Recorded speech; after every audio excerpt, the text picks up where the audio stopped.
कैसे हैं दोस्तों? आप सभी को मेरा प्यार भरा नमस्कार। आप सभी का हमारे चैनल पर स्वागत है। आज हम डिग्री फर्स्ट ईयर सेमेस्टर 1 में सदगति प्रेमचंद की प्रसिद्ध कहानी के बारे में चर्चा करेंगे। आइए। सदगति प्रेमचंद के द्वारा लिखी गई बहुत प्रसिद्ध और चर्चित कहानी है। इस कहानी पर प्रसिद्ध फिल्मकार सत्यजीत रे ने फिल्म भी बनाई है। दलित जीवन संदर्भों पर लिखी गई प्रेमचंद की कहानियों में सदगति अपनी अंतर वस्तु के कारण सबसे अधिक हृदय स्पर्शी एवं मार्मिक है। दलितों के शोषण की अमानवीय व्यवस्था और दलितों की नारकीय यातनाओं का जितना क्रूर और भयावह अंकन इस कहानी में हुआ है, उतना अन्यत्र दर्शित नहीं हो पाता। पंडित घासीराम के चरित्र के माध्यम से मनुष्य की पाशविकता के सारे छद्म और पाखंड के साथ इसमें उद्घाटित हुई है। पहले मैं पात्रों के नाम बताऊंगी, इसके बाद मैं कहानी का सारांश बताऊंगी। तो इसमें पात्रों के नाम देखिए। दुखी, झुरिया, पंडित घासीराम, दुखी झुरिया की एक बेटी, गोंड, पंडिताइन, सारे गांव के लोग। तो कहानी का सारांश देखिए। दुखी चमार द्वार पर झाड़ू लगा रहा था और उसकी पत्नी झुरिया घर को गोबर से लीप रही थी। दोनों अपने अपने काम से फुर्सत पा चुके तो चमारे ने कहा, तो जाके पंडित बाबा से कहा हो ना, ऐसा ना हो कहीं चले जाए। तो दुखी ने कहा, हाँ जाता हूँ, लेकिन यह तो सोच बैठेंगे किस चीज पर। झुरिया ने कहा, कहीं से खटिया ना मिल जाएगी, ठकुराने से मांग लाना। दुखी ने कहा, तू तो कभी कभी ऐसी बात कह देती है तो देह जल जाती है। ठकुराने वाले मुझे खटिया देंगे, आग तक तो घर से निकलती नहीं, खटिया देंगे। कैथाने में जाकर एक लोटा पानी मांगू तो ना मिले, भला खटिया कौन देगा। हमारे उपले सेठे भूसा लकड़ी थोड़ी ही है कि जो चाहे उठा ले जाए। ले अपनी खटोली धोकर रख दे, गर्मी की तो दिन है, उनके आते आते सूख जाएगी। झुरिया ने कहा, वह हमारी खटोली पर बैठेंगे नहीं, देखते नहीं कितने नेम धर्म से रहते हैं। दुखी ने जरा चिंतित होकर कहा, हाँ यह बात तो है, महुए के पत्ते तोड़कर एक पत्तल बना लो तो ठीक हो जाए। पत्तल में बड़े बड़े आदमी खाते हैं, वह पवित्र है, ला तो डंडा पत्ते तोड़ लूं। झुरिया ने कहा, पत्तल मैं बना लूंगी, तुम जाओ, लेकिन हाँ उन्हें सीधा भी तो देना होगा, अपनी थाली में रखा दो। दुखी ने कहा, कहीं ऐसा गजब न करना, नहीं तो सीधा भी जाए और थाली भी फूटे। बाबा थाली उठाकर पटक देंगे, उनको बड़ी जल्दी किरोध चढ़ जाता है। किरोध में पंडिताइन तक को छोड़ते नहीं। लड़के को ऐसा पीटा कि आज तक टूटा हाथ लिए फिरता है। पत्तल में सीधा भी देना, हाँ मुद्दा तू छूना मत। झुरी गोंड की लड़की को लेकर शाह की दुकान से सब चीजें ले आना, सीधा भरपूर हो, सेर भर आटा, आधा सेर चावल, पाव भर दाल, आधा पाव घी, नून, हल्दी और पत्तल में एक किनारे 4 आने पैसे रख देना। तो गोंड की लड़की न मिले तो बुर्जिन के हाथ पैर जोड़कर ले जाना, तू कुछ छूना मत, नहीं गजब हो जाएगा। इन बातों की ताकीद करके दुखी ने लकड़ी उठाई और घास का एक बड़ा सा गट्टा लेकर पंडित जी से अर्ज करने चला। खाली हाथ बाबा जी की सेवा में कैसे जाता, नजर आने के लिए उसके पास घास के सिवाय और क्या था। उसे खाली देखकर तो बाबा दूर ही से दुत्कारते। पंडित घासीराम ईश्वर के परम भक्त थे। नींद खुलते ही ईशोपासन में लग जाते, मुंह हाथ धोते 8 बजते, तब असली पूजा शुरू होती, जिसका पहला भाग भंग की तैयारी थी। उसके बाद आधे घंटे तक चंदन रगड़ते, फिर आईने के सामने एक तिनके से माथे पर तिलक लगाते। चंदन की 2 रेखाओं के बीच में लाल रोरी की बिंदी होती थी। फिर छाती पर बाहों पर चंदन की गोल गोल मुद्रिकाएं बनाते। फिर ठाकुर जी की मूर्ति निकालकर उसे नहलाते, चंदन लगाते, फूल चढ़ाते, आरती करते, घंटी बजाते। तब 10 बजते बजते वह पूजन से उठते और भंग छान कर बाहर आते। तब तक 2-4 जजमान द्वार पर आ जाते, ईशोपासन का तत्काल फल मिल जाता। यही उनकी खेती थी। आज वह पूजन गृह से निकले तो देखा दुखी चमार घास का एक गट्टा लेकर घट्टा लिए बैठा है। दुखी उन्हें देखते ही उठ खड़ा हुआ और उसने उन्हें साष्टांग दंडवत करके हाथ बांधकर खड़ा हो गया। यह तेजस्वी मूर्ति देखकर उसका हृदय श्रद्धा से परिपूर्ण हो गया।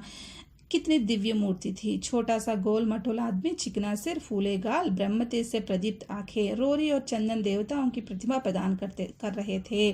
दुखी को देखकर श्रीमुख से बोले, आज कैसे चला रे दुखिया। दुखिया ने सिर झुकाकर कहा, बिटिया की सगाई कर रहा हूँ महाराज, कुछ साइज सगुर विचारना है, कुछ कब मर्जी होगी। घासी, आज मुझे छुट्टी नहीं, हाँ सांझ तक आ जाऊंगा। दुखी, नहीं महाराज जल्दी मर्जी हो जाए, सब सामान ठीक कराया हूँ, यह घास कहाँ रख दूँ। घासी, इस गाय के सामने डाल दे और जरा झाड़ू लेकर द्वार को साफ कर दे। यह बैठक भी कई दिन से लीपी नहीं गई, उसे भी गोबर से लीप दे। तब तक मैं भोजन कर लूँ, फिर ज़रा आराम करके चलूँगा। हाँ, यह लकड़ी भी चीर देना। खलिहान में 4 खांसी भूसा पड़ा है, उसे भी उठा लाना और भूसेली में रख देना। दुखी फौरन हुक्म की तामील करने लगा। द्वार पर झाड़ू लगाई, बैठक को गोबर से लिपा। तब तक 12 बज गए। पंडित जी भोजन करने चले गए। दुखी ने सुबह से कुछ नहीं खाया था, उसे भी जोर की भूख लगी। पर वहाँ खाने को क्या धरा था, घर वहाँ से मील भर था। वहाँ खाने चला जाए तो पंडित जी बिगड़ जाए। बेचारे ने भूख दबाई और लकड़ी फाड़ने लगा। लकड़ी की मोटी सी गांठ थी जिस पर पहले कितने भक्तों ने अपना जोर आजमा लिया था। वह उसी दमखम के साथ लोहे से लोहा लेने के लिए तैयार थी। दुखी घास छीलकर बाजार ले जाता था। लकड़ी चीरने का उसे अभ्यास न था। घास उसके खुरपे के सामने सिर झुका देती थी। यहाँ कस कस कर कुल्हाड़ी का भरपूर हाथ लगाता, पर उस गांठ पर निशान तक न पड़ता था। कुल्हाड़ी उछट जाती। पसीने में थर था, हाँफता था, थक कर बैठ जाता था, फिर उठता था। हाथ उठाए न उठते थे, पांव कांप रहे थे, कमर सीधी न होती थी, आंखों तले अंधेरा हो रहा था, सिर में चक्कर आ रहे थे, तितलियां उड़ रही थी। फिर भी अपना काम लिए जाता था। अगर एक चिलम तंबाकू पीने को मिल जाती तो शायद कुछ ताकत आती। उसने सोचा, यहाँ चिलम और तंबाकू कहाँ मिलेगी? ब्राह्मणों का पूरा है। ब्राह्मण लोग हम नीच जातों की तरह तंबाकू थोड़े ही पीते हैं। साथ साथ उसे याद आया कि गांव में ये गोंड भी रहता है, उसके यहाँ जरूर चिलम तंबाकू होगी। तुरंत उसके घर दौड़ा। खैर, मेहनत सफल हुई। उसने तंबाकू भी दी और चिलम भी दी, पर आग वहां न थी। दुखी ने कहा, आग की चिंता ना करो भाई, मैं जाता हूँ पंडित जी के घर से आग मांग लूंगा, वहां तो अभी रसोई बन रही है। यह कहता हुआ वह दोनों चीजें लेकर चला आया और पंडित जी के घर में बरोटे के द्वार पर खड़ा होकर बोला, मालिक, रच के आग मिल जाए तो चिलम पी ले। पंडित जी भोजन कर रहे थे। पंडिताइन ने पूछा, यह कौन आदमी आग मांग रहा है? पंडित, अरे वही ससुरा दुखिया चमार है, कहाँ है? थोड़ी सी लकड़ी चीर दे, आग तो है ना, दे दो। पंडिताइन ने भवे चढ़ाकर कहा, तुम्हें तो जैसे पोती पत्री के फेर में धर्म कर्म किसी बात की सुधी ही नहीं रही। चमार हो, धोबी हो, पासी हो, मुंह उठाए घर में चले आए। हिंदू का घर ना हुआ कोई सुराई हुई। कह दो दाढ़ीदार से चला जाए, नहीं तो इस लुआटे से मुंह झुलस दूंगी। आग मांगने चले हो। पंडित जी ने उन्हें समझाकर कहा, भीतर आ गया तो क्या हुआ, तुम्हारी कोई चीज तो नहीं छुई। धरती पवित्र है, जरा सी आग दे, क्यों नहीं देती? काम तो हमारा ही कर रहा है। कोई लोनिया यह लकड़ी फाड़ता तो कम से कम 4 आने लेता। पंडिताई ने गरज कर कहा, वह घर में आया क्यों? पंडित ने हार कर कहा, ससुरे का अभाग था और क्या। पंडिताइन, अच्छा, मैं इस बखत आग दिए देती हूँ, लेकिन फिर जो इस तरह घर में आएगा तो उसका मुंह भी जला दूंगी। दुखी के कानों में इन बातों की भनक पड़ रही थी, पछता रहा था। नाहक आया। सच तो कहती है, पंडित के घर में चमार कैसे चला चला जाए? बड़े पवित्र होते हैं यह लोग, तभी तो संसार पूछता है, तभी तो इतना मान है। भर चमार थोड़े ही हैं, इसी गांव में बूढ़ा बूढ़ा हो गया, मगर मुझे इतनी अकल भी ना आई। इसलिए जब पंडिताइन आग लेकर निकली तो वह मानो स्वर्ग का वरदान पा गया। दोनों हाथ जोड़कर जमीन पर माथा टेकता हुआ बोला, पड़ाइन माता, मुझसे बड़ी भूल हुई कि घर में चला आया। चमार की अकल ही तो ठहरी, इतने मूर्ख ना होते तो लात क्यों खाते। पंडिताइन चिमटे से पकड़कर आग लाई थी। 5 हाथ की दूरी से घूंघट की आड़ से दुखी की तरफ आग फेंकी। आग की बड़ी सी चिंगारी दुखी के सिर पर पड़ गई। जल्दी से पीछे हटकर सिर को झोंटे देने लगा। उसने मन में कहा, यह एक पवित्र ब्राह्मण के घर को अपवित्र करने का फल है। भगवान ने कितनी जल्दी फल दे दिया। इसी से तो संसार पंडितों से डरता है और सबके रुपये मारे जाते हैं। ब्राह्मण के रुपये भला कोई मार तो ले, घर भर का सत्यानाश हो जाए। पांव गलगल गिरने लगे। बाहर आकर सामने चिलम्पी और फिर कुल्हाड़ी लेकर जुट गया। खट खट की आवाजें आने लगी। उस पर आग पड़ गई तो पंडिताइन को उस पर कुछ दया आ गई। पंडित जी भोजन करके उठे तो बोली, इस चमरवा को भी कुछ खाने को दे दो, बेचारा कब से काम कर रहा है, भूखा होगा।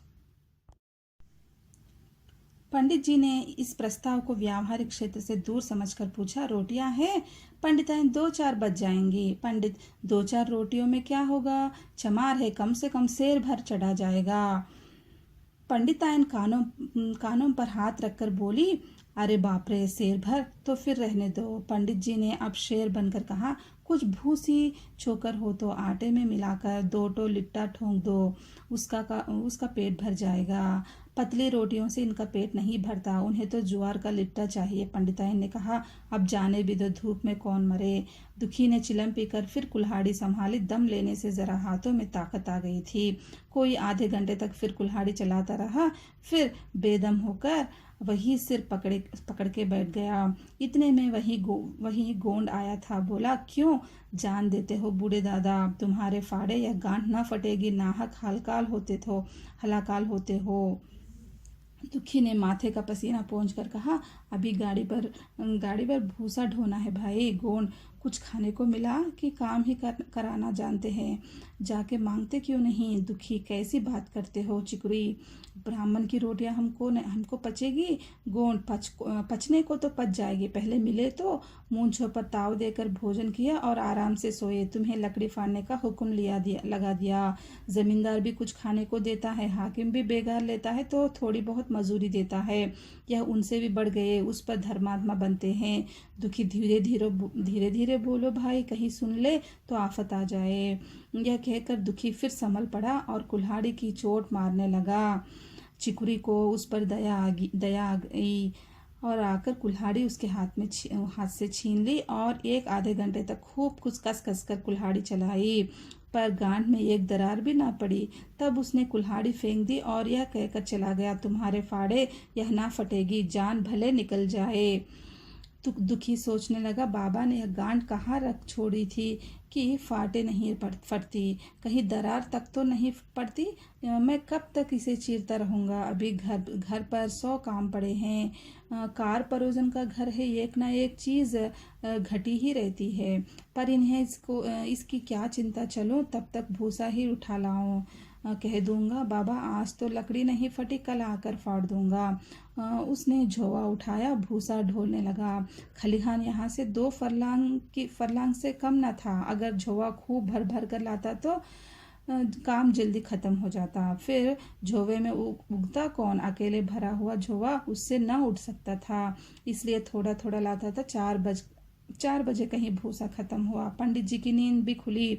मुंह हाथ धोया, पान खाया और बाहर निकले। देखा तो दुखी झोवा पर सिर रखे सो रहा है। जोर से बोले, अरे दुखिया, तू सो रहा है? लकड़ी तो अभी ज्यों की त्यों पड़ी है। इतनी देर तू क्या कर रहा था? मुट्ठी भर भूसा ढोने में सांझ कर दी, उस पर सो रहा है। उठा ले कुल्हाड़ी और लकड़ी फाड़ डाल। तुझसे जरा भी लकड़ी नहीं फटती, फिर शायद भी वैसी ही निकलेगी। मुझे दोष मत देना।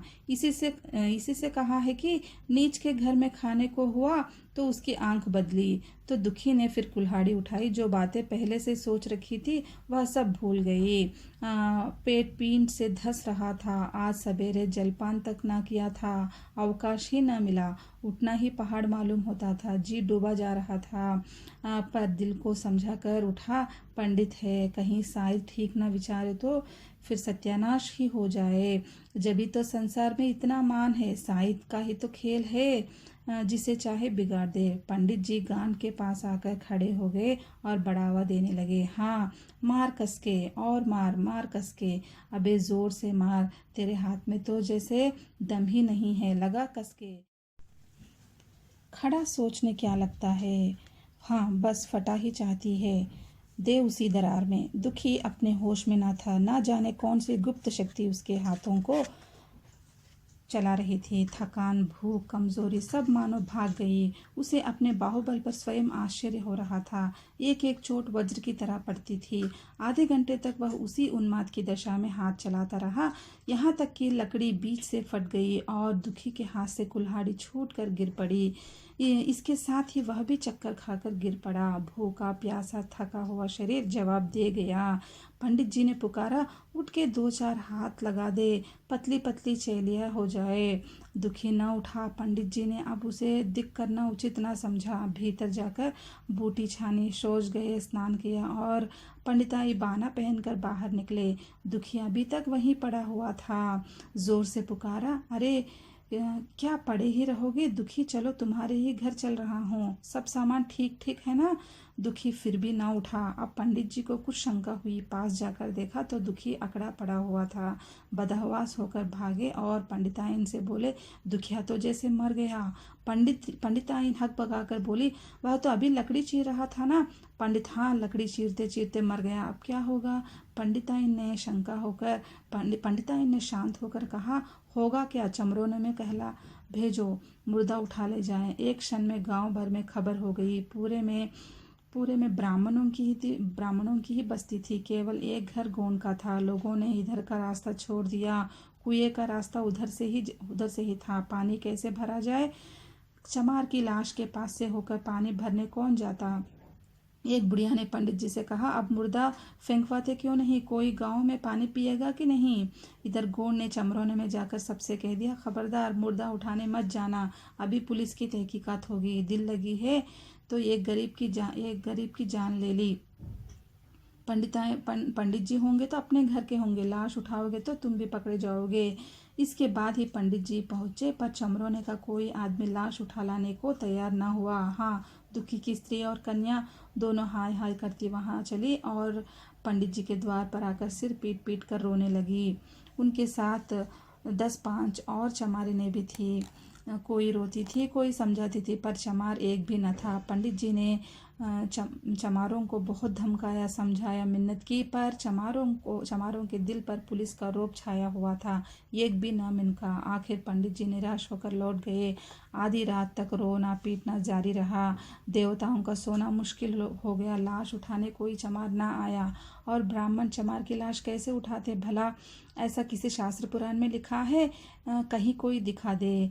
पंडिताइन ने झुंझला कर कहा, इन डाइनों ने तो खोपड़ी चाट डाली, सबों को गला भी नहीं पकता। पंडित ने कहा, रोने दो चुड़ैलों को, कब तक रोएंगी? जीता था तो कोई बात न पूछता था, मर गया तो कोलाहल मचाने के लिए सबकी सब आ पहुंची।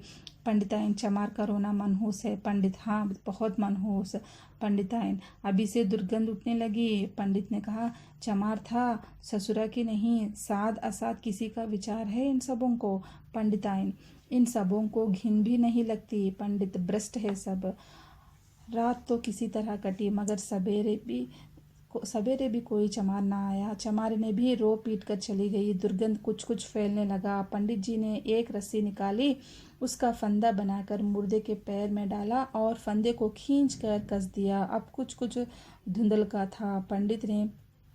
पंडित जी ने रस्सी पकड़कर लाश को घसीटना शुरू किया और गांव के बाहर घसीट ले गए।